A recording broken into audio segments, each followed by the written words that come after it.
একটি যাত্রীবাহী বাসে তল্লাশি চালিয়ে একজন ভারতীয় নাগরিককে 900 গ্রাম গোল্ড পেস্ট সহ উদ্ধার করে। ভারতীয় নাগরিকের কাছ থেকে গোল্ড পেস্ট ছাড়াও বেশ কিছু বৈদেশিক মুদ্রা জব্দ করা হয়। সংযুক্ত আরব আমিরাতের দিরহাম, আজারবাইজানের মানাত, ভারতীয় রুপি ও বেশ কিছু বাংলাদেশি টাকা। মহাপরিচালক বর্ডার গার্ড বাংলাদেশের সীমান্তবর্তী এলাকায় চোরাচালানকে জিরো টলারেন্স হিসেবে ঘোষণা করেছেন। এরই ধারাবাহিকতায় আজ ভোররাতে যশোর ব্যাটালিয়নের একটি দল গোপন সূত্রের ভিত্তিতে খবর পেয়ে ঢাকা নড়াইল মহাসড়কের তারাগঞ্জ নামক স্থানে একটি যাত্রীবাহী বাসে তল্লাশি চালিয়ে একজন ভারতীয় নাগরিককে 900 গ্রাম গোল্ড পেস্ট সহ উদ্ধার করে।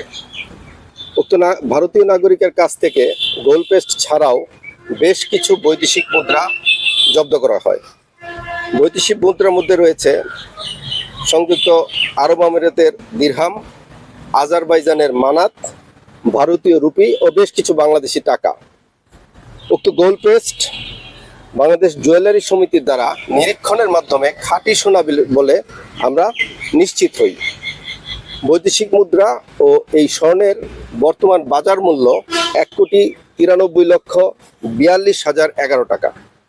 উল্লেখ্য, এই ব্যক্তি গত 2024 সন থেকে ভারত, মধ্যপ্রাচ্য, মিশর, বাংলাদেশ এবং পুনরায় ভারত এই রাস্তায় বেশ কয়েকবার গমনাগমন করেন।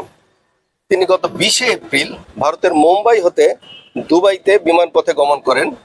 21 এপ্রিল ঢাকায় চলে আসেন এবং ঢাকার পরে তিনি সড়ক পথে সাতক্ষীরা হয়ে ভোমরা স্থলবন্দর দিয়ে ভারতে পুনরায় চলে যাওয়ার জন্য পরিকল্পনা করেন।